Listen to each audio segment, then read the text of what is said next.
isn't this just fantastic? Captain's Log, Subdate 21130.1. There is only 1 day remaining until my scheduled R&R commences. I have the shuttle pod prepared, and am ready to have a crewless adventure for a couple of weeks, provided nothing goes wrong, of course. Then again, Ensign Bork is the one setting my pod up.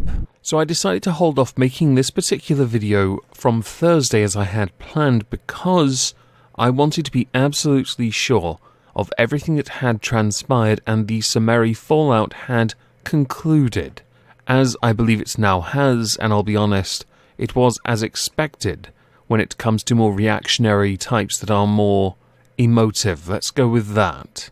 Responses usually follow a simple pattern. Also, I needed to be sure of the type of people we were now going to address because I wasn't entirely sure who they were. I was led to believe that one of those involved in this particular subject, Charli D'Amelio, was just a TikToker and not a YouTuber with a monstrous platform, much like her sister Dixie. And now I have to include the entire D'Amelio family, mother and father, because they have a D'Amelio family channel. Because nothing truly screams I'm generic and a rip-off more than being a YouTube rip-off of a YouTube rip-off of a YouTube rip-off of the Kardashians. I'll have you all now try and work out who they are a rip-off of, and who those people are a rip-off of, and so on. So Charli D'Amelio, millions of subscribers on YouTube, and nearly at the original point before something bad happened, almost 100 million followers on TikTok, which is no mean feat, considering that was done within the space of a year. Oh, and let's not forget the 34.2 million followers on Instagram. With that kind of pull, one then is able to obtain quite a lot of money, I'll be honest. Charli D'Amelio is only 16 years old, so this is a lot for someone at her age. Without the inevitable flaws in children, she's 16, therefore she's still a child. Well, a teenager, but we can have that semantics argument another time. It is inevitable when put in such a unique position of having so many people support you, along with sponsors. Vast sums of money coming in from ads that you will undoubtedly litter throughout all your content. You are young, you're wealthy, you're going to be quite the influencer when you grow up.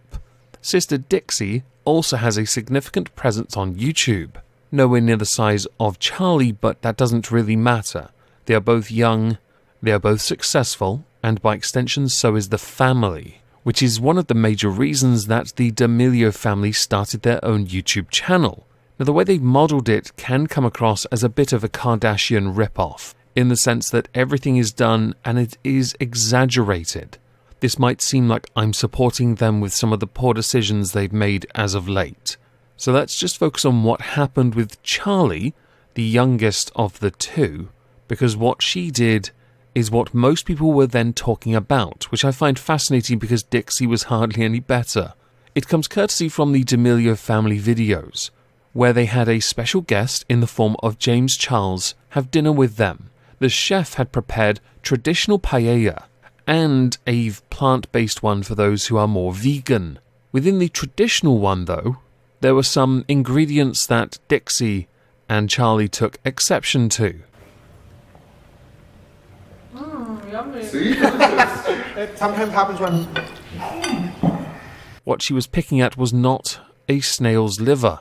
It was just a snail. Escargot is quite the delicacy if you have the palate for it. I tried it once. It wasn't for me. But as I grew up poor, one of those things you must never do when food is in front of you is throw it away or spit it up, because you don't get a second option of dino nuggets. Do we have any dino nuggets? Ew! Although I will admit, that is quite tempting when watching you. Although, paella is absolutely fantastic. Some might say, smashing. So there is more of a chance I would have eaten that instead of the dino nuggets, but then again, I'm 34. Dino nuggets are hardly targeted towards me.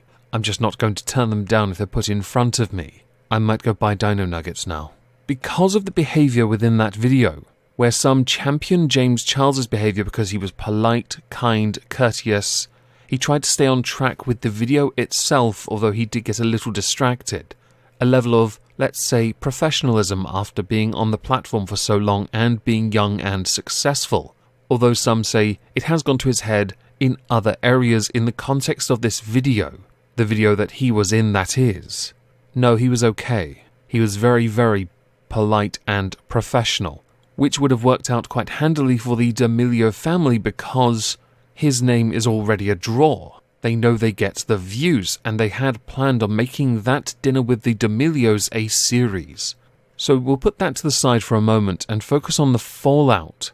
Charli D'Amelio and Dixie D'Amelio received a lot of criticism for their behaviour, some of which was a tad extreme, which led to James Charles defending them, but then also making it about himself because of things that have happened to him, like when he got cancelled because of Tati Westbrook. We can talk about that another time, perhaps. If there were death threats, of course, I cannot support that. Criticise, sure. Acting like children, yes. But then again, it's a YouTube video. One YouTube video. A video designed to entertain people. The conversation was hardly thought-provoking. In fact, I found it quite dull. It wasn't until Dixie started hocking that I realised, oh, this could be interesting. But then again, I generally find people being violently ill, air quotes around that, to be quite funny. They acted like children. Although I did also write, they are the epitome of entitled Valley Girl Cali type children who have everything given to them but have also earned everything at the same time. Therefore, they don't believe they have to show people respect, which handily leads on to the subject of the chef himself. Because obviously it is quite disrespectful to be so rude directly towards them because of what they're prepared for you. I will agree.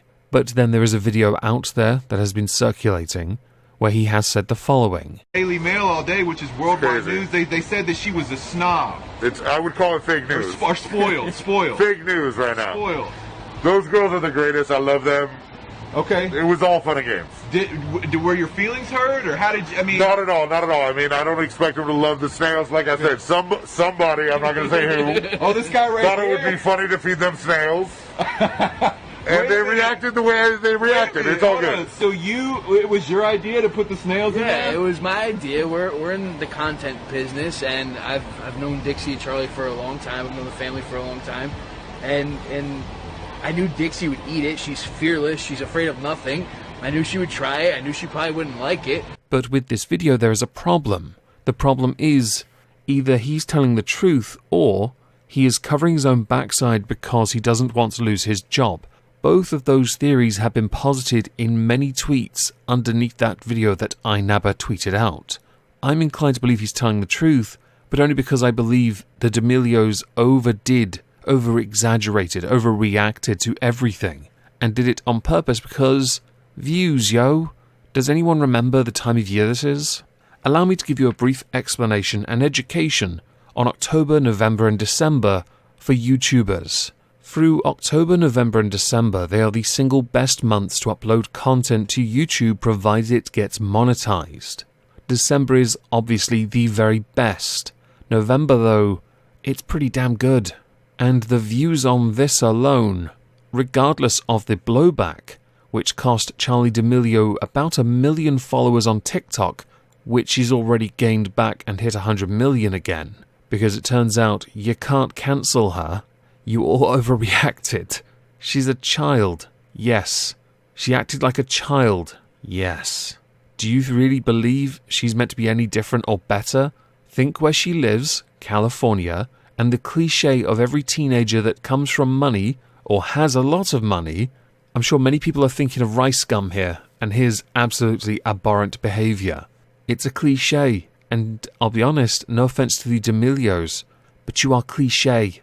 And I fully expect you to continue being so, acting so, and behaving as such for a long, long time. The reaction to this made me chuckle, because it was such an overreaction. Do you really believe that Charli D'Amelio is some kind of mentor, or someone to look up to, or Dixie for that matter? The answer should be no, by the way. They are entertainers. They are, and you can air quote this one, social influencers. And based on their platforms, that is an argument that can be had in their favour. Do I think it was a tad pathetic? Kinda. but I found it mostly funny because of the reaction when Dixie actually bothered to try escargot. This could just be me though. I find both instances of their behaviour for the sake of entertainment to be a tad weird, although to be honest, if it is as staged as I believe it is, then I'll be honest, why on earth is anyone complaining? But in the same hand, we must also consider that it wasn't, and they are genuinely that pathetic. I've watched a few of their TikToks. It's not for me, but I can understand why they are so popular with so many people. This is just my opinion, by the way, and I wanted to talk about it when it was done, because I wanted to be quite clear. As bad as their behaviour was, I firmly believe that was staged, but I also believe the reaction from so many people who thought they were something better is equally quite amusing to me. And snail lives, much like all lives, don't matter. So eat your snails. In fact, I highly recommend the D'Amelios next have dinner with Heston Blumenthal and eat some of his revered snail porridge.